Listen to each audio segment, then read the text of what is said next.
കേറിയിട്ട് കിട്ടണില്ല. ഹരേ കൃഷ്ണ മാതാജി. ഹരേ കൃഷ്ണ. ലീവാക്കിക്കോട്ടോ. ചെയ്തോളൂ മാതാജി, ലീവ് ചെയ്തോളൂ കേട്ടോ. ഹരേ കൃഷ്ണ. ഹരേ കൃഷ്ണ. ഓം നമോ ഭഗവതേ വാസുദേവായ. ഓം നമോ ഭഗവതേ വാസുദേവായ. ഓം നമോ ഭഗവതേ വാസുദേവായ. ഓം അജ്ഞാനതിമിരാന്തസ്യ ജ്ഞാനാഞ്ജനാശലാകയ ചക്ഷുരുന്മീലിതം യേന തസ്മൈ ശ്രീ ഗുരവേ നമഃ. നമോ വിഷ്ണുപാദായ കൃഷ്ണപ്രേഷ്ഠായ ഭൂതലേ ശ്രീമദേ ഭക്തിവേദാന്ത സ്വാമിനിധി നാമിനെ നമസ്തേ സാരസ്വതേ ദേവേ ഗൗരവാണി പ്രചാരിണേ നിർവിശേഷ ശൂന്യവാദി പാശ്ചാത്യ ദേശധാരിണേ ജയ ശ്രീ കൃഷ്ണ ചൈതന്യ പ്രഭു നിത്യാനന്ദ ശ്രീ അദ്വൈത ഗദാധര ശ്രീവാസാദി ഗൗരഭക്ത വൃന്ദ. ഹരേ കൃഷ്ണ കൃഷ്ണ കൃഷ്ണ ഹരേ ഹരേ, ഹരേ രാമ രാമ രാമ ഹരേ ഹരേ. ഹരേ കൃഷ്ണ. ശ്രീ ശ്രീ രാധാ ഗോവിന്ദ ടെമ്പിൾ ഇസ്കോൺ മംഗളൂരിന്റെ ഭക്തിരസാമൃത സിന്ധു ക്ലാസ്സിലേക്ക് എല്ലാവർക്കും സ്വാഗതം, എല്ലാവർക്കും പ്രണാമം. ഹരേ കൃഷ്ണ. ഹരേ കൃഷ്ണ. ഹരേ കൃഷ്ണ. ഹരേ കൃഷ്ണ. എല്ലാവർക്കും പ്രണാമം. അപ്പൊ നമ്മള് സ്വാത്മചോദിതമായ ഭക്തിയുടെ സേവനത്തെ കുറിച്ചാണ് ഇന്നലെ നമ്മൾ കണ്ടത്. ഹരേ കൃഷ്ണ. അതില്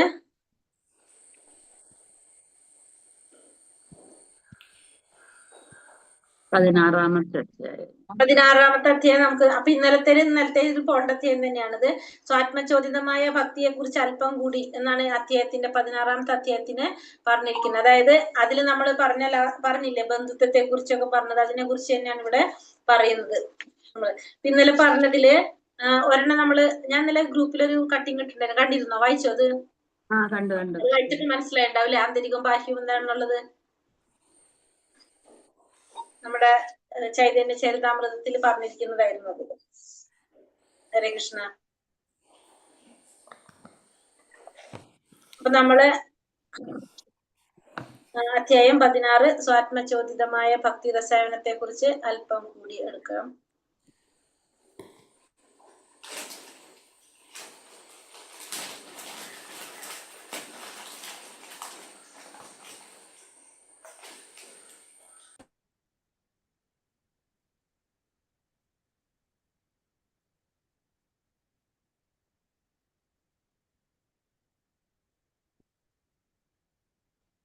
ഹരേ കൃഷ്ണ. ഓം നമോ ഭഗവതേ വാസുദേവായ. ശ്രീ ശ്രീ രാധാ ഗോവിന്ദിക്ക് ജയ്, ശ്രീല പ്രഭുപാദിക്ക് ജയ്.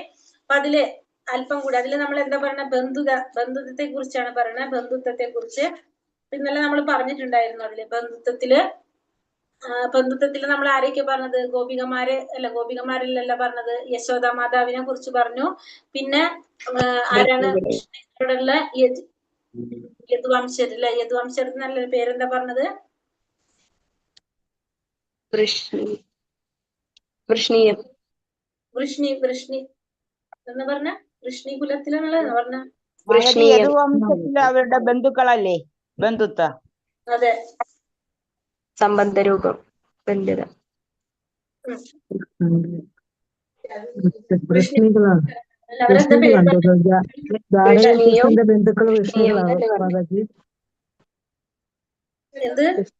കൃഷ്ണന്റെ ബന്ധുക്കള് വൃഷ്ണികളാണ്.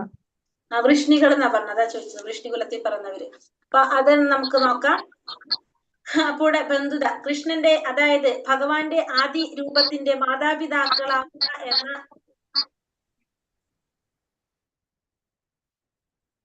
മാതാപിതാക്കളാവുക എന്ന ആതീന്ദ്രിയ സങ്കല്പത്തിന്റെ ഉത്തമ മാതൃക വൃന്ദാവനവാസികളായ നന്ദ മഹാരാജാവിന്റെയും യശോദ മാതാവിന്റെയും മനോഭാവത്തിൽ വ്യക്തമായി കാണാൻ സാധിക്കും. വാസ്തവത്തിൽ ആർക്കും ഭഗവാന്റെ അച്ഛനോ അമ്മയോ ആകാൻ സാധ്യമല്ല. എന്നാൽ ഭക്തന്റെ അതീന്ദ്രിയമായ ഈ വികാരത്തെയാണ് കൃഷ്ണനോട് അച്ഛനമ്മമാർ എന്ന നിലയ്ക്കുള്ള ബന്ധം എന്ന് പറയുന്നത്. ഇവിടെ പറയുന്നത് കൃഷ്ണന്റെ അല്ലെങ്കിൽ ഭഗവാന്റെ ആദി രൂപത്തിന്റെ മാതാപിതാക്കളാവുക എന്ന അതീന്ദ്രിയ സങ്കല്പത്തിന് ഉത്തമ മാതൃക നമുക്ക് ആരെ പറയാം? നന്ദ മഹാരാജാവിനെ, യശോദ മാതാവിനെയും പറയാം. അവരുടെ മനോഭാവത്തിൽ നമുക്ക് കാണാനായിട്ട് സാധിക്കും. വാസ്തവത്തില് ഭഗവാന്റെ അച്ഛനും അമ്മയാകാനായിട്ട് ആർക്കും സാധ്യമല്ല.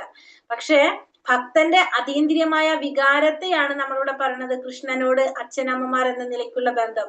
അപ്പൊ ശരിക്കും ഭഗവാന്റെ അച്ഛനമ്മയാകാനായിട്ട് ആർക്കും സാധിക്കില്ല. പക്ഷെ നമ്മുടെ ഭാവം നമ്മൾ അങ്ങനെ ആഗ്രഹിക്കുന്നുണ്ടെങ്കിൽ ആ നിലയ്ക്ക് നമുക്ക് എന്ത് സാധിക്കാണ്, ഭഗവാനോടുള്ള ആ ഒരു ബന്ധം ഉണ്ടാക്കാനായിട്ട് സാധിക്കുന്നത്.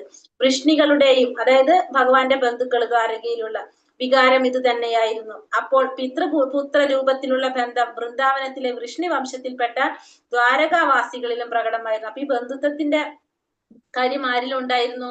ദ്വാരകാവാസികളിലും ഉണ്ടായിരുന്നു. അപ്പൊ വൃഷ്ണികളിലും വൃന്ദാവനവാസികളിലും കാണുന്ന ആത്മചോദിതമായ കൃഷ്ണപ്രേമം അവരിൽ നിത്യമായിട്ടുള്ളതാണ്. അപ്പൊ ഈ രണ്ടു കൂട്ടരിലും, ദ്വാരകാവാസികളിലും അല്ലെങ്കിൽ വൃന്ദാവനവാസികളിലും വൃഷ്ണികളിലും കാണുന്ന ഈ ആത്മപ്രചോദിതമായിട്ടുള്ള കൃഷ്ണപ്രേമം, ദ്വാരകവാസികളല്ല വൃന്ദാവനവാസികൾ എന്ന് പറഞ്ഞിട്ടില്ലേ, ആത്മപ്രചോദിതമായിട്ടുള്ള കൃഷ്ണപ്രേമം ഇവരിൽ നിത്യമായിട്ടുള്ളതാണ് ഈ രണ്ടു കൂട്ടരിലും. നിയാമക തത്വങ്ങൾ അനുസരിച്ചുള്ള ഭക്തി സേവനത്തിൽ ഇത്തരം സ്നേഹത്തിന്റെ ചർച്ചയ്ക്ക് പ്രസക്തമില്ല. കാരണം ഇത്തരം സ്നേഹം പിൽക്കാലത്ത് സ്വയം വികസിച്ച് വരേണ്ടതാണ്. അപ്പൊ ഇവർക്ക് എന്തൊന്നും ബാധകല്ല, ഈ നിയാമക തത്വങ്ങളൊന്നും ബാധകല്ല ഇവർക്കാർക്കും. കാരണം ഈ നിയാമക തത്വങ്ങള് ഇവര് ഏത് ഭക്തിയാണ്? ഇപ്പൊ ഇവരൊക്കെ രാഗാനുക ഭക്തിയാണ് അല്ലെ നമ്മളിപ്പോ പറയുമ്പോ ഇവിടെ. ഇവര് ഓൾറെഡി എന്ത് ചെയ്തവരാണ്? ഇവരെല്ലാം ഈ നിയാമക തത്വങ്ങളൊക്കെ പൂർവ്വജന്മത്തിൽ പാലിച്ചു വന്ന് പാസ്സായിട്ടിരിക്കുന്നവരാണ്. അപ്പൊ അവർക്ക് ഇവിടെ എന്തിന്റെ ആവശ്യമില്ല? ഈ നിയാമക തത്വങ്ങൾ പാലിക്കണമെന്ന് യാതൊരു നിർബന്ധമില്ല. കാരണം അവർ ആ സ്റ്റേജ് എന്താണ്, ഉയർന്ന സ്റ്റേജിലേക്ക് എത്തിയിട്ടുള്ളവരാണ്. അപ്പൊ അവർക്ക് അവിടെ നിയാമക തത്വങ്ങളുടെ ചർച്ചയ്ക്ക് ഒരു പ്രസക്തി അവിടെ ഇല്ല. സ്വാത്മചോദിതമായ ഭക്തി സേവനത്തിനുള്ള അർഹത എന്താണ് പറയുന്നത്? രാഗാനുക ഭക്തന്മാര്, ഭഗവാന്റെ നിത്യഭക്തരായ വൃഷ്ണിയുടെയും വൃന്ദാവനവാസികളുടെയും കാലടികളെ പിന്തുടരാൻ ആഗ്രഹിക്കുന്നവർ, രാഗാനുക ഭക്തന്മാർ ഭഗവത് സേവനത്തിന്റെ നിയാമക തത്വങ്ങളെ കർശനമായി പാലിക്കുന്നില്ല. ഇപ്പൊ ഇവിടെ ഭഗവാന്റെ നിത്യഭക്തന്മാരായിട്ടുള്ള വൃഷ്ണികളുടെയും അല്ലെങ്കിൽ വൃന്ദാവനവാസികളുടെയും കാലടിപ്പാടുകൾ പിന്തുടരാൻ ആഗ്രഹിക്കുന്നവർക്ക് എന്താണ് പിന്തുടരാൻ ആര്? രാഗാനുക ഭക്തന്മാര്. അതായത് വൃന്ദാവനവാസികളുടെയും വൃഷ്ണികളുടെയും ഒക്കെ കാലടിപ്പാടുകൾ പിന്തുടരാൻ ആഗ്രഹിക്കുന്നവരാണ് രാഗാനുക ഭക്തന്മാര്. അവർക്ക് എന്തില്ല? നമ്മളിപ്പോ പറഞ്ഞ പോലെ രാഗാനുക ഭക്തിയിൽ വരുമ്പോ അവർക്ക് എന്താ ആവശ്യമില്ല? ഈ നിയാമക തത്വങ്ങളൊന്നും പാലിക്കണം എന്ന് യാതൊരു നിർബന്ധവും ഇല്ല. കാരണം അത് എന്തുകൊണ്ടാണ്? അവർ ഓൾറെഡി ക്ലിയർ ആയിട്ടുള്ളവരാണ്. അപ്പൊ അതുകൊണ്ട് നിയാമക തത്വങ്ങളെ കർശനമായിട്ട് അവര് പാലിക്കുന്നില്ല. തുടക്കത്തിൽ മതഗ്രന്ഥങ്ങളുടെയും ആത്മീയാചാര്യന്റെയും അനുശാസനങ്ങളുടെയും അടിസ്ഥാനത്തിൽ എല്ലാവരും ഭക്തി സേവനത്തിൽ നിയാമക തത്വങ്ങളെ കർശനമായിട്ട് അനുസരിച്ചിരിക്കണം. സാധാരണ നമ്മളെ എല്ലാവരും എന്താ ചെയ്യേണ്ടത്? ഈ നിയാമക തത്വങ്ങളൊക്കെ അനുസരിക്കേണ്ടതാണ്. ഭൗതിക മാലിന്യങ്ങളിൽ നിന്നുള്ള മോചനത്തിന് ശേഷം മാത്രമേ ഒരുവന് വൃന്ദാവനത്തിലെ ഭക്തജനങ്ങളുടെ കാലടികളെ പിന്തുടരാൻ ആഗ്രഹിക്കാവൂ. ഭൗതിക മാലിന്യങ്ങളിൽ നിന്ന് മുക്തി നേടിയില്ലെങ്കിൽ വ്രജമണ്ഡലത്തിലെ വാസികളുടെ കാലടികൾ പിന്തുടരാനുള്ള ഉത്സാഹം ഒരാളിൽ ഉണ്ടാവില്ല. അപ്പൊ നമുക്ക് വൃന്ദാവനവാസികളുടെ കാലടികൾ പാടുകൾ പിന്തുടരണമെങ്കിൽ നമുക്ക് എന്ത് വേണം? ഭൗതികമായിട്ടുള്ള മാലിന്യങ്ങളിൽ നിന്ന് മോചനം വേണം. എങ്കിൽ മാത്രമേ നമുക്കതിനെ പിന്തുടരാൻ ആഗ്രഹിക്കാനും സാധിക്കുള്ളൂ. നമുക്ക് ആ പിന്തുടരാനുള്ള ഉത്സാഹം ഉണ്ടാകുള്ളൂ വൃന്ദാവനവാസികളെ പിന്തുടരാനായിട്ട്. രൂപഗോസ്വാമി പറയുന്നത്, ഭൗതിക മാലിന്യങ്ങളിൽ നിന്ന് മുക്തി നേടിയ ശേഷം വൃന്ദാവനത്തിലെ ഏതെങ്കിലും ഭക്തനെ കുറിച്ച് അതേ രീതിയിൽ കൃഷ്ണനെ സ്നേഹിക്കാൻ വേണ്ടി ചിന്തിക്കാം. ഇങ്ങനെയുള്ള അഭിരുചി വികസിപ്പിക്കാൻ വേണ്ടി മാനസികമായെങ്കിലും സദാ വൃന്ദാവനത്തിൽ കഴിഞ്ഞുകൂടുകയും ചെയ്യും. എവിടെ വസിച്ചാലും വ്രജധാമത്തിലെ ജീവിതത്തെയും ഭഗവത് സേവനത്തിൽ ഏർപ്പെട്ടിരിക്കുന്ന ഏതെങ്കിലും നിശ്ചിത ഭക്തന്റെ കാലടികളെ കുറിച്ച് സദാ ചിന്തിക്കുകയും വേണം. അപ്പൊ ഭൗതിക മാലിന്യങ്ങളിൽ നിന്നൊക്കെ മുക്തി നേടിയ ശേഷം വൃന്ദാവനത്തിലെ ഏതെങ്കിലും ഒരു ഭക്തനെ കുറിച്ച് അല്ലെങ്കിൽ അതേ രീതിയിൽ കൃഷ്ണനെ സ്നേഹിക്കാൻ വേണ്ടി നമുക്ക് ചിന്തിക്കാം. അതായത് അവര് ഭഗവാനെ ആരാധിക്കുന്ന പോലെ, ഭഗവാനെ സ്നേഹിക്കുന്ന പോലെ സ്നേഹിക്കാൻ വേണ്ടി നമുക്ക് ചിന്തിക്കാം. പക്ഷെ അങ്ങനെയുള്ള ഒരു അഭിരുചി വികസിപ്പിക്കാൻ വേണ്ടിയിട്ട് നമ്മൾ എന്ത് വേണം? മാനസികമായിട്ടെങ്കിലും നമ്മൾ എപ്പോഴും എന്ത് വേണം? വൃന്ദാവനത്തിൽ കഴിഞ്ഞുകൂടണം. എവിടെ വസിച്ചാലും വ്രജത്തിലെ ജീവിതത്തെയും ഭഗവത് സേവനത്തിൽ ഏർപ്പെടും. വ്രജം എന്ന് വെച്ചാൽ വൃന്ദാവനാണ്. എവിടെ വസിച്ചാലും വ്രജത്തിലെ ജീവിതത്തെയും ഭഗവത് സേവനത്തിൽ ഏർപ്പെട്ടിരിക്കുന്ന ഏതെങ്കിലും അത്തരത്തിലുള്ള ഭക്തന്റെയും കാലടികളെ കുറിച്ച് സദാ ചിന്തിക്കണം. അപ്പൊ നമ്മൾ എവിടെ ഇരുന്നാലും, അതായത് പറഞ്ഞു വരുന്നത് എന്താണ്? വൃന്ദാവനവാസികളെ പോലെ ഭഗവത് സേവനത്തിൽ ഏർപ്പെട്ടിരിക്കുന്നവരെ കുറിച്ചാണ് ഇവിടെ പറയുന്നത്. അപ്പൊ ഭഗവാനെ നമുക്ക് വൃന്ദാവനവാസികളെ പോലെ ഭഗവാനെ സ്നേഹിക്കാനായിട്ട് നമുക്ക് ചിന്തിക്കാം. പക്ഷെ നമ്മൾ അത് ചെയ്യാനായിട്ട് എന്താണ്? ആ അഭിരുചി നമുക്ക് വളർത്തിയെടുക്കാനായിട്ട്, വികസിപ്പിക്കാൻ വേണ്ടിയിട്ട് ഒന്നുകിൽ മാനസികമായിട്ട്, അതല്ലെങ്കിൽ സദാ നമ്മൾ വൃന്ദാവനത്തിൽ കഴിഞ്ഞുകൂടണം എന്നാണ് പറയുന്നത്. അത്രയധികം ആധികാരികത്വം ഇല്ലാത്തവരും ഭക്തിയുടെ സേവനത്തിൽ സനാതനമായ മാർഗം സ്വീകരിച്ചിട്ടുള്ളവരുമായ ഒരു വിഭാഗം പിന്തുടരുന്ന പദ്ധതിയാണ് സിത്തപ്രണാളി. ഇനി സിത്തപ്രണാളി എന്ന് വെച്ചാൽ നമുക്കിതിന് ഓർമ്മയുള്ള ഒരു കാര്യം സഹജിയാസ് എന്ന് പറഞ്ഞിട്ട് നമ്മൾ പഠിച്ചിട്ടുണ്ടായിരുന്നു. സഹജിയാസ്, അതാണ് സിത്തപ്രണാളി എന്ന് പറഞ്ഞത്. അതായത് എന്താണ്, ഭഗവാന്റെ അഭിനയിക്കുന്നവര്, അതായത് ഭക്തന്മാരാണെന്ന് അഭിനയിക്കുന്നവരെ നമ്മൾ സഹജിയാസ് എന്ന് പറയുന്നില്ല. അത്തരത്തിലുള്ളവരാണ് സിത്തപ്രണാളി. അതായത് ആധികാരികത്വം അല്ലാത്തവരും ഭക്തിയുടെ സേവനത്തിൽ തനതായ മാർഗം സ്വീകരിച്ചിട്ടുള്ളവര്, അതായത് തന്നിഷ്ടത്തിന് ചെയ്യുന്നവര് പിന്തുടരുന്ന പദ്ധതിയാണ് എന്ത്, സിത്തപ്രണാളി എന്ന പ്രക്രിയ. ഇക്കൂട്ടർ തങ്ങൾ ഭഗവാന്റെ ചങ്ങാതിമാരായി കഴിഞ്ഞെന്ന് സ്വയം ഭാവിക്കുന്നു. ബാഹ്യമായിട്ട് പെരുമാറ്റം നിയാമക തത്വങ്ങൾക്ക് വിധേയമായല്ല ഇത്തരം പ്രവർത്തനങ്ങൾ അംഗീകൃത ഭക്തി സേവനത്തിന് അലോസരം ഉണ്ടാക്കുന്നതാണ്. അപ്പൊ ഇവര് എന്താണ്, ഭഗവാന്റെ ചങ്ങാതികളാണെന്ന് സ്വയം ഭാവിക്കുന്നവരാണ്. അല്ലെങ്കിൽ ഇവര് തന്നിഷ്ടത്തിന് പ്രവർത്തിക്കുന്നവരാണ്. ഇപ്പൊ ഇവര് ഭക്തിയുടെ സേവന മാർഗത്തിലൂടെ പോകുന്നവരല്ല, നിയാമക തത്വങ്ങളൊന്നും പാലിക്കുന്നവരല്ല. അങ്ങനെ ഭക്തിക്ക് അലോസരം ഉണ്ടാക്കുന്നവരാണ് ആര്, ഇത്തരത്തിലുള്ളവർ. അവരെയാണ് സിത്തപ്രണാളി അല്ലെങ്കിൽ സഹജിയാസ് എന്ന് നമ്മള് മുന്നേ പഠിച്ചിട്ടുണ്ട്. അതിനെയാണ് സിത്തപ്രണാളി എന്ന് പറയുന്നത്. ഇത്തരം കപട വൈഷ്ണവരായിട്ടാണ് നമ്മൾ ആരെ പറയാ, ഈ സിത്തപ്രണാളി എന്ന് പറഞ്ഞ ഇത്തരത്തിലുള്ളവരെ പറയാ, അല്ലെങ്കിൽ സഹജിയാസ് എന്നുള്ളതിനെ പറയുന്നത്. സ്വാത്മചോദിതമായ കൃഷ്ണപ്രേമം വളർന്നു വികസിച്ച ശേഷവും നിയാമക തത്വങ്ങൾ പാലിക്കാൻ ജ്ഞാനികളായ ആചാര്യന്മാർ നിർദ്ദേശിക്കുമെന്ന് രൂപഗോസ്വാമി പറയുന്നു. അപ്പൊ കൃഷ്ണപ്രേമം വളർന്നു വികസിച്ചതിന് ശേഷവും നമുക്ക് എന്ത് വേണം, നിയാമക തത്വങ്ങൾ പാലിക്കാനായിട്ട് ആണ് ജ്ഞാനികളായിട്ടുള്ള ആചാര്യ നിർദ്ദേശിക്കുന്നതാണ് രൂപഗോസ്വാമി പറയുന്നത്. അപ്പൊ നമ്മളെപ്പോഴും കൃഷ്ണാവബോധം പരിശീലിച്ചു കൊണ്ടേയിരിക്കണം. ദാമ്പത്യപ്രേമം എന്ന് വെച്ചാല് വൃന്ദാവനത്തിലെ ഗോപികമാരുടെയോ ദ്വാരകയിലെ റാണിമാരുടെയോ കാലടികളെ പിന്തുടരുന്ന ഭക്തി സേവനമാണ് എന്ത്, ദാമ്പത്യപ്രേമം എന്ന് വെച്ചിട്ടുണ്ടെങ്കിൽ ഭഗവാന്റെ റാണിമാരുടെ, ഒന്നുകിൽ വൃന്ദാവനത്തിലെ ഗോപികമാര് അല്ലെങ്കിൽ ദ്വാരകയിലെ റാണിമാര്, ഇവരുടെ കാലടികളെ പിന്തുടരുന്ന ഭക്തി സേവനത്തിന് ദാമ്പത്യപ്രേമം എന്ന് പറയാം. ഇതിനെ രണ്ടായിട്ട് തരംതിരിക്കാം. ഒന്ന് പ്രത്യക്ഷവും രണ്ടാമത്തത് പരോക്ഷവും. രണ്ട് തരത്തില്, ഒന്ന് പ്രത്യക്ഷമായിട്ടുള്ളതും പരോക്ഷമായിട്ടുള്ളതും. ഗോലോക വൃന്ദാവനത്തിൽ ഏതെങ്കിലും ഗോപിക ഏർപ്പെട്ടിരിക്കുന്ന സേവന മാർഗം പിന്തുടരുക. അപ്പൊ ഇതിൽ പിന്തുടരേണ്ടത് ഏതാണെന്ന് പറയുന്നത്, ഗോപികമാരുടെ സേവന മാതൃകയാണ് പിന്തുടരേണ്ടതെന്നാണ് പറയുന്നത്. പ്രത്യക്ഷം എന്ന് പറഞ്ഞാല് സ്വകീയ എന്നും കൂടി ഒരു പേരുണ്ട്. ഭഗവാനുമായി പ്രത്യക്ഷത്തിൽ തന്നെ ദാമ്പത്തിക ബന്ധത്തിൽ ഏർപ്പെടുന്നതിന് സാങ്കേതികമായിട്ട് പറയുന്ന പേരാണെന്ത്, കേളി എന്നാണ് പറയുന്നത്. അപ്പൊ ഭഗവാനുമായിട്ട് പ്രത്യക്ഷത്തില് ദാമ്പത്യ ബന്ധത്തിൽ ഏർപ്പെടുന്നതിനെ പറയുന്ന പേര് കേളി എന്നാണ്. ഭക്തിയുടെ സേവനത്തിന്റെ നിയാമക തത്വങ്ങൾ അനുസരിച്ച് പ്രവർത്തിക്കുന്നവർക്ക് മാത്രമേ സംയോഗ പ്രേമം വളർത്താനാകൂ. വിശേഷിച്ചും ക്ഷേത്രങ്ങളിൽ രാധയുടെയും കൃഷ്ണന്റെയും ആരാധനയിലൂടെ. അപ്പൊ ഭക്തിയുടെ സേവനത്തിന്റെ നിയാമക തത്വങ്ങൾ അനുസരിച്ച് പ്രവർത്തിക്കുന്നവർക്ക് മാത്രം എന്താണ് സാധിക്കുന്നത്, ഈ സംയോഗ പ്രേമം വളർത്താനായിട്ട് സാധിക്കുന്നത്. ആർക്കാ സാധിക്കുള്ളൂ, അത് എങ്ങനെ സാധിക്കുള്ളൂ, ഭഗവാന്റെ രാധാറാണിയുടെയും ആരാധനയിലൂടെ മാത്രമേ അത് സാധിക്കുന്നുള്ളൂ.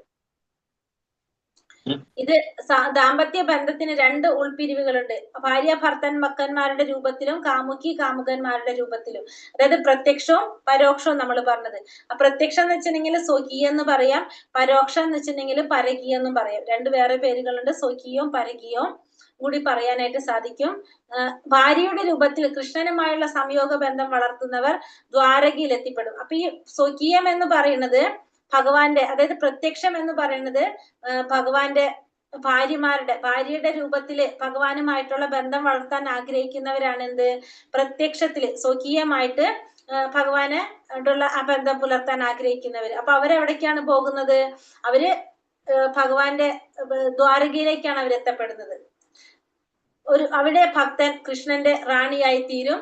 അപ്പൊ ഭഗവാന്റെ റാണിയായിട്ട്, ഭഗവാന്റെ ഭാര്യയായിട്ട് അവിടെ ഭക്തന് കഴിയാനായിട്ട് സാധിക്കും. എങ്ങനെ ഭഗവാൻ ആരാധിക്കുന്നവര്, പ്രത്യക്ഷത്തിൽ അല്ലെങ്കിൽ സ്വകീയത്തില് ഭഗവാൻ ആരാധിക്കുന്നവര്, അതായത് ഭഗവാന്റെ ഭാര്യമാരെ പോലെ ആകാൻ ആഗ്രഹിക്കുന്നവര് അവരെവിടേക്ക് പോകുക, ദ്വാരകയിലേക്ക് പോകും. ഭഗവാന്റെ ഭാര്യയായിട്ട് അവിടെ റാണിയായിട്ട് തീരാനായിട്ട് സാധിക്കും. ഇനി കാമുകന്റെ രൂപത്തിലാണ് ഭഗവാനെ ആഗ്രഹിക്കുന്നവരാണെങ്കിലോ ഗോപികമാരുമായിട്ട് ബന്ധപ്പെട്ട് കൃഷ്ണനുമായുള്ള സ്നേഹബന്ധം ആസ്വദിക്കാനായിട്ട് അവരെവിടേക്ക് പോകും, ഗോലോക വൃന്ദാവനത്തിലേക്ക് പോകും.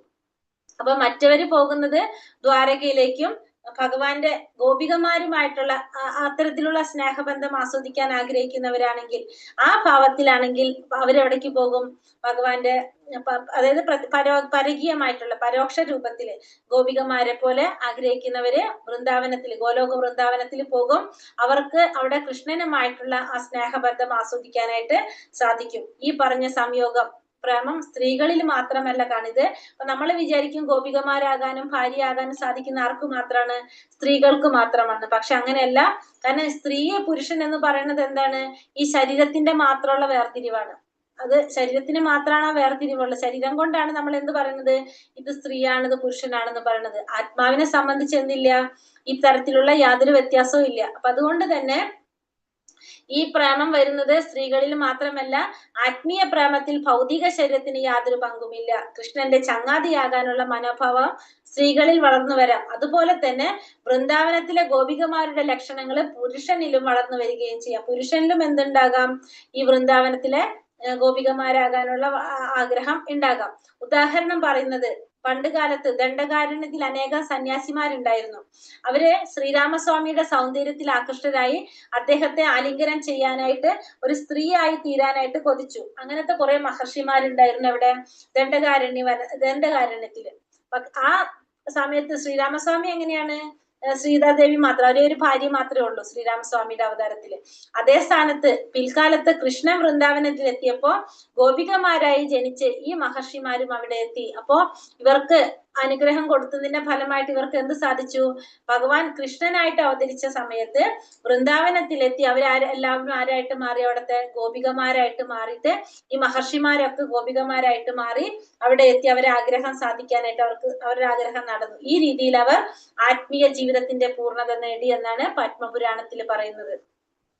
പിതൃഭാവം അല്ലെങ്കിൽ സുഹൃത് ഭാവം. പിതൃഭാവത്തിലോ സുഹൃത് ഭാവത്തിലോ കൃഷ്ണനിലേക്ക് ആകർഷിക്കപ്പെടുന്ന ഭക്തന്മാർ നന്ദ മഹാരാജാവിന്റെയോ സുബലന്റെയോ കാലടികൾ പിന്തുടരുന്നു. അപ്പോ പിതൃഭാവത്തിൽ അല്ലെങ്കിൽ സുഹൃത് ഭാവത്തിലാണ് ഭഗവാനിലേക്ക് ആകർഷിക്കപ്പെടുന്നതെങ്കിൽ നന്ദ മഹാരാജാവിന്റെ അല്ലെങ്കിൽ സുബലൻ, ഭഗവാന്റെ സുഹൃത്ത് സുബലന്റെ കാലടികളാണ് പിന്തുടരേണ്ടത്. നന്ദൻ ഭഗവാന്റെ വളർത്തച്ഛനാണ്.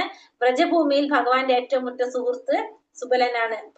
ഭഗവാന്റെ പിതാവോ സുഹൃത്തോ ആയിത്തീരുന്ന കാര്യത്തിൽ രണ്ട് തരത്തിലുണ്ട്, രണ്ട് മാർഗമാണ് പറയുന്നത്. ഒന്ന് പ്രത്യക്ഷത്തില് ഭഗവാന്റെ പിതാവാകാൻ ശ്രമിക്കുന്നതും, ഒന്ന് നന്ദനെ പോലെ കൃഷ്ണന്റെ പിതാവായി തീരുക എന്ന ആദർശം വെച്ച് പുലർത്തുന്നതും. ഒന്ന് എന്ത് ചെയ്യാ? പ്രത്യക്ഷത്തില് ഭഗവാന്റെ പിതാവാകാൻ ശ്രമിക്കുക. ഒന്നാമത്തെ പറയുന്നത് പ്രത്യക്ഷത്തില് ഭഗവാന്റെ പിതാവാകാൻ ശ്രമിക്കുന്നത്, അത് ഒന്ന്. രണ്ടാമത്തത് പിതാവായി തീരുക എന്ന ആദർശം വെച്ച് പുലർത്തുക. ഇതിൽ ആദ്യത്തേത് സ്വീകരിക്കപ്പെടുന്നില്ല. കാരണം ഒരാൾ സ്വയം നന്ദ മഹാരാജാവാണെന്ന് കരുതിയാൽ അവരുടെ പിതൃസ്നേഹം മായാവാദ ദർശനം കൊണ്ട് കളങ്കിതമാകും. ഇപ്പൊ എല്ലാവരും പറയാണ് ഞാൻ ആരാണ്? നന്ദ മഹാരാജാവാണെന്ന് പറഞ്ഞു കഴിഞ്ഞാൽ അത് ശരിയാവില്ലല്ലോ. അപ്പൊ അതുകൊണ്ട് സ്വയം ഞാൻ ഭഗവാന്റെ പിതാവാണെന്ന് അവകാശപ്പെടുന്ന ഒരിക്കലും എന്തല്ല, അത് പൊരുത്തപ്പെടാൻ സാധിക്കുന്ന കാര്യമില്ല. അതുകൊണ്ട് അതിനെ നമുക്ക് സ്വീകരിക്കാൻ സാധിക്കില്ല. അവരുടെ പിതൃസ്നേഹം മായാവത ദർശനം കൊണ്ട് കളങ്കിലമാകി പോകുമെന്നാണ് പറയുന്നത്. പാണ്ഡവരുടെ രാജ്യത്തിന്റെ തലസ്ഥാനമായ ഹസ്തിനപുരിയില് കൃഷ്ണനെ സ്വന്തം മകനായി കാണാൻ ആഗ്രഹിച്ച ഒരാളുടെ കഥ സ്കന്ദപുരാണത്തിൽ. ഒരു ദരിദ്രനായിട്ടുള്ള ബ്രാഹ്മണനാണ്. അദ്ദേഹം ഭഗവാനെ സ്വന്തം മകനായിട്ട് കണ്ടുകൊണ്ടാണ് കാണാനാണ് ആഗ്രഹിച്ചത്. നാരദന്റെ ഉപദേശം അനുസരിച്ച് അയാൾ നന്ദന്റെ കാലടികൾ പിന്തുടർന്നതിന്റെ ഫലമായി അയാൾക്ക് അതിൽ വിജയിക്കാനും സാധിച്ചു. അങ്ങനെ അയാൾക്ക് അതില് വിജയിക്കാനുമായിട്ട് സാധിച്ചു. പ്രചോദിതമായ ഈ കൃഷ്ണപ്രേമം കൃഷ്ണന്റെയോ ഏതെങ്കിലും കൃഷ്ണ ഭക്തന്റെയോ സവിശേഷ കാരുണ്യം ഉണ്ടായാൽ മാത്രമേ വികസിക്കുകയുള്ളൂ. അപ്പോ ഈ സ്വാത്മചോദിതമായ കൃഷ്ണപ്രേമം ഭഗവാന്റെ അല്ലെങ്കിൽ ഭഗവാന്റെ ഭക്തന്മാരുടെ കാരുണ്യം കൊണ്ട് മാത്രമാണ് വികസിക്കുന്നത്. ഭക്തിയുടെ സേവനത്തിന്റെ ഈ പ്രക്രിയക്കാണ് പുഷ്ടിമാർഗം എന്ന് പറയുന്നത്. അപ്പൊ ഭഗവാന്റെ അല്ലെങ്കിൽ ഭഗവാന്റെ ഭക്തന്മാരുടെ കാരുണ്യം കൊണ്ട് എന്ത് ചെയ്യാണ്? കൃഷ്ണപ്രേമം വികസിക്കുകയാണെങ്കിൽ അതിനെ നമുക്ക് എന്ത് പറയാം? പുഷ്ടിമാർഗം എന്ന് പറയാം. ഇത്തരം മനോഭാവത്തിന്റെ വികസനം ഏറ്റവും ഉന്നത ശ്രേണിയിലുള്ള ഭക്തി സേവനത്തെ പുഷ്ടിപ്പെടുത്തുന്നു. വൈഷ്ണവ മതത്തിലെ വിഷ്ണു സ്വാമി വിഭാഗത്തിലെ വല്ലഭ സമ്പ്രദായം കൃഷ്ണനെ ആരാധിക്കുന്നത് പുഷ്ടിമാർഗത്തിലാണ്. അപ്പോ പുഷ്ടിമാർഗം എന്ന് വെച്ചാൽ എന്താണ് പറയുന്നത്? ഭഗവാന്റെ അല്ലെങ്കിൽ ഭഗവാന്റെ ഭക്തന്മാരുടെ കാരുണ്യം കൊണ്ട് കൃഷ്ണപ്രേമം ഉണ്ടാകുകയാണെങ്കിൽ നമുക്ക് അതിനെന്ത് പറയാം? പുഷ്ടിമാർഗത്തിലാണെന്ന് പറയാം. ഈ പ്രക്രിയയാണ് പുഷ്ടിമാർഗം. അപ്പോ ഈ പുഷ്ടിമാർഗത്തിൽ ഏറ്റവും ഉന്നതമായ ശ്രേണിയിലുള്ള ഭക്തി സേവനത്തെ പുഷ്ടിപ്പെടുത്തുന്നതാണ് എന്ത്? ഈ പുഷ്ടിമാർഗത്തില് ചെയ്യുമ്പോ ഏറ്റവും ഉന്നത ശ്രേണിയിലുള്ള ഭക്തി സേവനത്തെ അത് പുഷ്ടിപ്പെടുത്തുന്നു. വൈഷ്ണവ മതത്തില് വിഷ്ണുസ്വാമി വിഭാഗത്തിലെ വല്ലഭ സമ്പ്രദായം ആരാധിക്കുന്നത് ഏതോ രീതിയിലാണ്? ഈ പുഷ്ടിമാർഗത്തിലാണ് ആരാധന നടത്തുന്നത്, പുഷ്ടിമാർഗത്തിലാണ് ചെയ്യുന്നത്. ഗുജറാത്തികള് അതുപോലെ തന്നെ പൊതുവെ പറയുന്നത് പുഷ്ടിമാർഗത്തിൽ ബാലകൃഷ്ണ ഭാവത്തിലാണ് ഭഗവാൻ ആരാധിക്കുന്നതാണ് പറയുന്നത്. ഹരേ കൃഷ്ണ കൃഷ്ണ കൃഷ്ണ ഹരേ ഹരേ, ഹരേ രാമ രാമ രാമ ഹരേ ഹരേ. ഹരേ കൃഷ്ണ 17ാമത്തെ അധ്യായം ചെറുതാന്ന് തോന്നുന്നുണ്ട്, ഒന്നും കൂടി.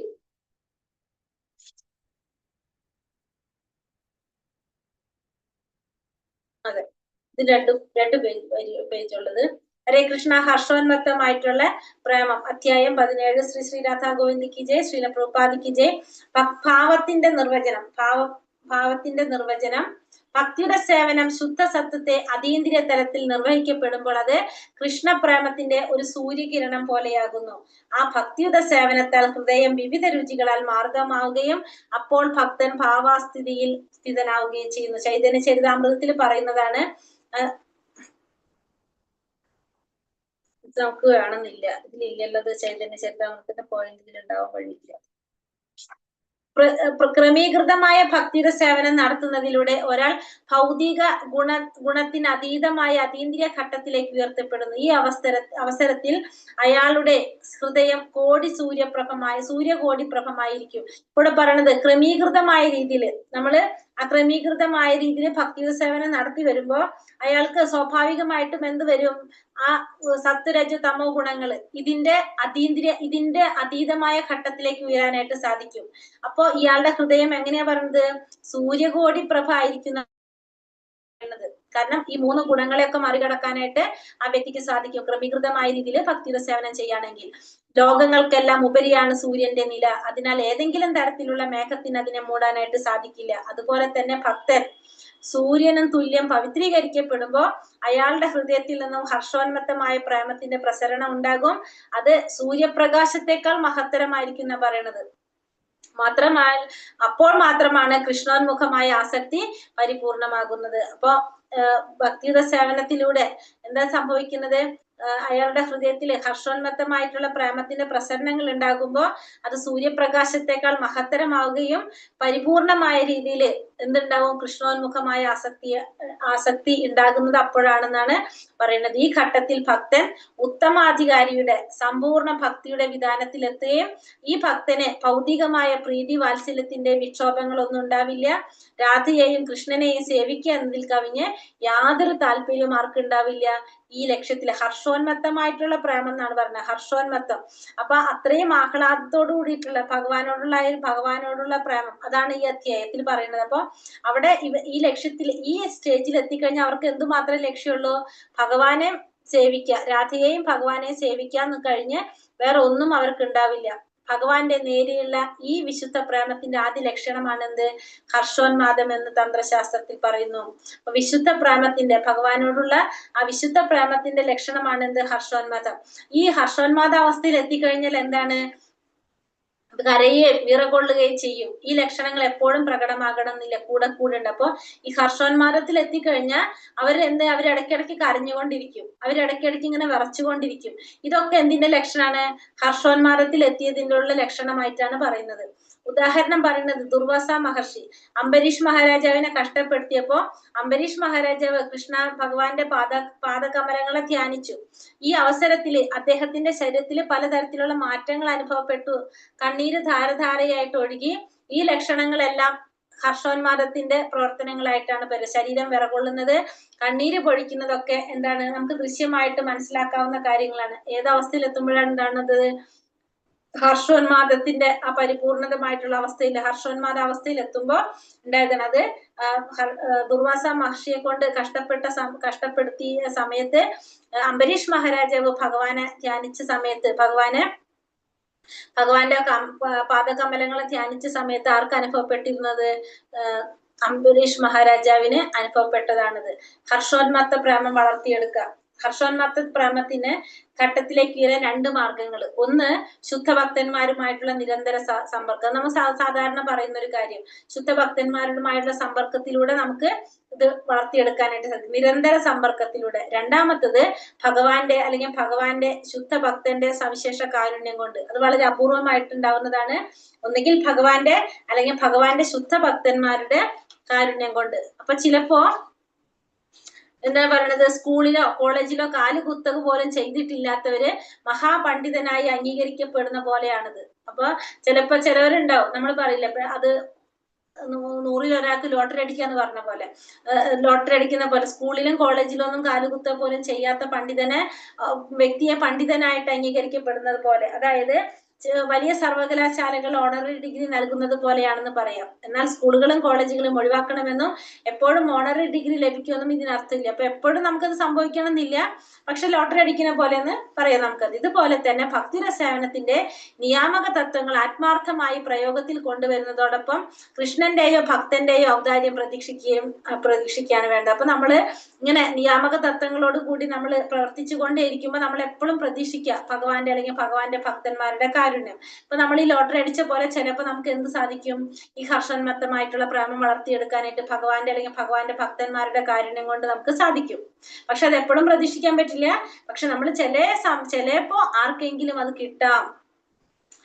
ശ്രീമദ് ഭാഗവതം 3-ാമത്തെ സ്കന്ധം 25-ാമത്തെ അധ്യായം 25-ാം ശ്ലോകത്തിൽ കപില മഹർഷി പറയുന്നത്, അമ്മേ, ശുദ്ധഭക്തന്മാരുമായി സമ്പർക്കത്തിൽ ഏർപ്പെടുന്നവർക്ക് എന്റെ ഭക്തിയുടെ സേവനത്തിന്റെ ഉദാത്തമായ ശക്തി അനുഭവിച്ചറിയാൻ സാധിക്കും. ശുദ്ധഭക്തന്മാരുമായിട്ട് സമ്പർക്കം പുലർത്തുമ്പോൾ ഭക്തിയുടെ സേവനത്തിന്റെ ശക്തി എന്താണെന്ന് അനുഭവിച്ചറിയാനായിട്ട് അവർക്ക് സാധിക്കും. പ്രസംഗം തൊഴിലാക്കിയിരിക്കുന്നൊരുവന് കേൾവിക്കാരുടെ ഹൃദയത്തിൽ അതീന്ദ്രിയമായ ഹർഷോന്മാദം സൃഷ്ടിക്കാൻ കഴിയില്ല. എന്നാൽ ഭഗവത് സേവനത്തിൽ ഏർപ്പെട്ടിരിക്കുന്ന സാക്ഷാത്കാരം സിദ്ധിച്ച ഒരാളിനെ വാക്കുകളിലൂടെ ശ്രോതാക്കളുടെ ഹൃദയത്തിൽ ആത്മീയ ജീവൻ കുത്തിവെക്കാൻ ശക്തിയുണ്ട്. അപ്പൊ പ്രസംഗം തൊഴിലാക്കിയ വ്യക്തിക്ക് എന്തുണ്ടാവണമെന്നില്ല, കേൾവിക്കാരുടെ ഹൃദയത്തിലെ അതീന്ദ്രിയമായ ഹർഷോന്മാദം സൃഷ്ടിക്കാൻ സാധിക്കണമെന്നില്ല. പക്ഷെ ഭഗവാന്റെ സേവനത്തിൽ ഏർപ്പെട്ടിരിക്കുന്ന ഭഗവാന്റെ ഭക്തന്മാർക്ക് എന്ത് സാധിക്കും, സാക്ഷാത്കാരം സിദ്ധിച്ച ആ വ്യക്തിക്ക് വാക്കുകളിലൂടെ തന്നെ ശ്രോതാക്കളുടെ ഭക്തന്മാരുടെ ഹൃദയത്തിലെ ആത്മീയമായ ജീവൻ കുത്തിവെക്കാനായിട്ടുള്ള ശക്തി എന്തിനുണ്ട്, ഭഗവാന്റെ ഭക്തിയുടെ സേവനത്തിന് അല്ലെങ്കിൽ ഭഗവാന്റെ ഭക്തന്മാർക്ക് സാധിക്കും എന്ന് പറയാനായിട്ട് സാധിക്കും നമുക്കിവിടെ. ഭക്തിയുടെ സേവനത്തിന്റെ നിയാമക തത്വങ്ങൾ അനുസരിച്ച് പ്രവർത്തിച്ച് ഹർഷോന്മത്തമായ പ്രേമത്തിന്റെ ഘട്ടത്തിലെത്തുന്ന ഉദാഹരണമാണ് എന്ത്, ശ്രീമദ് ഭാഗവതത്തിലെ വ്യാസ മഹർഷിയോട് പറയുന്ന നാരദ മഹർഷിയുടെ കഥ. നമുക്കറിയാം, നാരദ മഹർഷി ആ ഹർഷോന്മത്തമായ പ്രേമത്തിന്റെ ഘട്ടത്തിൽ എത്തിയിട്ടുള്ള ഉദാഹരണമായിട്ടാണ് ആര് പറയുന്നത്, നാരദ മഹർഷിയെ പറയുന്നത്. വലിയ ഭക്തന്മാരെ സേവിക്കുന്നതിൽ നിരതനായിരുന്നു അദ്ദേഹം. അവരുടെ പ്രവചനങ്ങളും ഗീതകളും കേൾക്കുന്നതില് ഉത്സാഹം കാണിച്ചു. ക്രമേണ അദ്ദേഹത്തിന് ആന്തരികമായി കൃഷ്ണന്റെ നേരെ ഹർഷോന്മത്തമായ പ്രേമം വികസിച്ചു എന്ന് നമുക്കറിയാം. ചാതുർമാസ്യ സമയത്ത്, ചാതുർമാസ്യത്തില് എങ്ങനെയാണ് ഭക്തന്മാരെ, ഉത്തമരായിട്ടുള്ള ഭക്തന്മാരെ സേവിക്കാനുള്ളൊരു നിയോഗം ആർക്ക് കിട്ടി, നാരദ മഹർഷിക്ക് കിട്ടി. അവരെ സേവിച്ചത് കൊണ്ടും പിന്നെ അവരിൽ നിന്ന് കേട്ട ഭഗവാനെ കുറിച്ചുള്ള ഭഗവാന്റെ ലീലകളും ഒക്കെ കേട്ടതിന്റെ ഫലമായിട്ട് അത് കേൾക്കുന്നതിന് ഉത്സാഹവും കാണിച്ചു. അങ്ങനെ അവരിൽ നിന്ന് ഭഗവാന്റെ നാമരൂപ ഗുണലീലകളെ കുറിച്ചൊക്കെ ശ്രവിച്ച് അങ്ങനെ എന്ത് സാധിച്ചു, അദ്ദേഹത്തിന് ആന്തരികമായിട്ട് കൃഷ്ണന്റെ നേരെ ഹർഷോന്മത്തമായിട്ടുള്ള പ്രേമം വികസിച്ച് വന്നതായിട്ടാണ് ഇവിടെ നമ്മളിത് കണ്ടിട്ടുള്ളതാണ്. ഭാഗവതത്തിൽ പറഞ്ഞിട്ടുണ്ട് അല്ലേ കഥ. ഇനി എങ്ങനെയാണ് ഇത് കൈവരുന്നത്, ഒന്ന് സാധന ഭക്തിയിലൂടെ വരാം, ഒന്ന് സവിശേഷ കാരുണ്യത്തിലൂടെ. അപ്പൊ 2 തരത്തിലാണ് നമുക്ക് ഈ ഹർഷോന്മത്ത പ്രേമത്തിലേക്ക് കടക്കാൻ സാധിക്കുന്നത്. ഒന്നാമത്തെ സാധന ഭക്തിയിലൂടെ, നമ്മൾ ഈ പറഞ്ഞ പോലെ സാധന ഭക്തിയിലൂടെ ചെയ്ത് സ്വാഭാവികമായിട്ടും സംഭവിക്കുന്ന ഒരു രീതി. രണ്ടാമത്തത് സവിശേഷ കാരുണ്യം കൊണ്ട്, ഭഗവാന്റെ കാരുണ്യം കൊണ്ടും ഭഗവാന്റെ ഭക്തന്മാരുടെ കാരുണ്യം കൊണ്ടും. ഭഗവാന്റെ കാരുണ്യം കൊണ്ട് ഒന്ന് വാക്കുകളിലൂടെ, രണ്ടാമത്തെ നോട്ടത്തിലൂടെ, പിന്നെ അനുഗ്രഹത്തിലൂടെ. 3 തരത്തിൽ സംഭവിക്കാം. ഒന്ന് വാക്കുകളിലൂടെ, നോട്ടത്തിലൂടെ, അല്ലെങ്കിൽ അനുഗ്രഹത്തിലൂടെ. ഭഗവാന്റെ ഭക്തന്മാരുടെ കാരുണ്യം കൊണ്ട് നമുക്കറിയാം, നാരദ മഹർഷിയുടെ അനുഗ്രഹം കൊണ്ടാണ് പ്രഹ്ലാദ മഹാരാജാവ്, ഗർഭപാത്രത്തിലുള്ള പ്രഹ്ലാദ മഹാരാജാവിനും മൃഗാരിക്കും ആരാകാൻ സാധിച്ചത്, ഭക്തന്മാരാകാനായിട്ട് സാധിച്ചു. അപ്പൊ ഭഗവാന്റെ ഭക്തന്റെ കാരുണ്യം കൊണ്ടും നമുക്ക് ഹർഷോന്മത്ത പ്രേമം വളർത്തിയെടുക്കാനായിട്ട് വരാൻ സാധിക്കും. പിന്നെ ഭഗവാന്റെ കാരുണ്യം കൊണ്ട് വാക്കിലൂടെയും നോട്ടത്തിലൂടെയും അനുഗ്രഹത്തിലൂടെ. അപ്പൊ ഫസ്റ്റത്തെ പറയുന്നത് സംഭാഷണത്തിലൂടെ ഭഗവാന്റെ കാരുണ്യം കൊണ്ട്. നാരദീയ പുരാണത്തിൽ പറയുന്നത് സംഭാഷണത്തിലൂടെ പറയണത് നാരദീയ പുരാണത്തിൽ പറയുന്നത് കൃഷ്ണൻ നാരദ മഹർഷിയോട് പറയുന്നതാണ് ബ്രാഹ്മണോ തംസമേ എന്നാ പറയുന്നത്. എന്താ പറയണത്? അതീന്ദ്രിയമായ പരമാനന്ദം നിറഞ്ഞതും സർവമംഗളദായകമായ കലർപ്പറ്റ ഭക്തി സേവനം വളരാൻ ഞാൻ അങ്ങയെ അനുഗ്രഹിക്കുന്നു. അപ്പൊ സംഭാഷണം കൊണ്ട് എന്താണ് ഇവിടെ ഭഗവാൻ അനുഗ്രഹിക്കുന്നതാണ് പറയുന്നത്.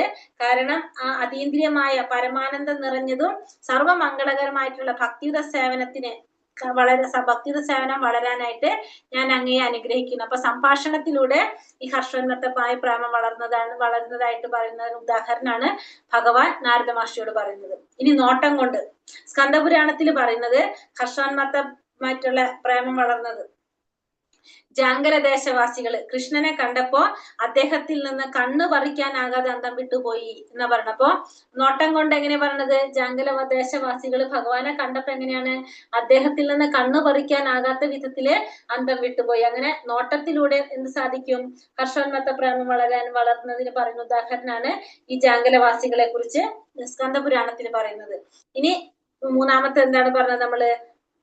ആശംസയിലൂടെ അല്ലെ, ഹൃദയപൂർവ്വമുള്ള ആശംസ, ഹൃദയത്തിലൂടെ, അനുഗ്രഹത്തിലൂടെ. ശുഖസംഹിതയില് നാരദ മഹർഷി വ്യാസദേവനോട് പറയുന്നതാണ്. നാരദൻ വ്യാസദേവനോട് പറയുന്നത് ഭഗവാന്റെ പരമഭക്തനായ ഒരു പുത്രൻ അങ്ങേക്കുണ്ട്.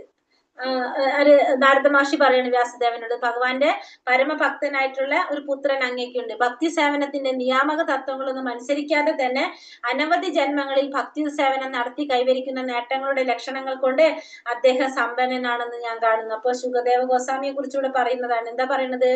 ഭക്തി സേവനത്തിന്റെ നിയാമക തത്വങ്ങളൊന്നും അനുസരിക്കാതെ തന്നെ നിരവധി ജന്മങ്ങളില് ഭക്തി സേവനം നടത്തി കൈവരിക്കുന്ന നേട്ടങ്ങളുടെ ലക്ഷണങ്ങൾ കൊണ്ട് അദ്ദേഹം സമ്പന്നനാണെന്ന് ഞാൻ കാണുന്നു. അങ്ങനെ 3 തരത്തിൽ. അപ്പൊ ഒന്ന് സംഭാഷണം കൊണ്ടും നോട്ടം കൊണ്ടും പിന്നെ അനുഗ്രഹം കൊണ്ടും എന്ത് സാധിക്കാണ്? ഹർഷോന്മാത്ത പ്രേമം വളർത്തിയെടുക്കാനായിട്ട് സാധിക്കുന്നു. അതുകൂടിയുള്ളൂ. പ്രഹ്ലാദനുണ്ടായ സ്വാഭാവികമായ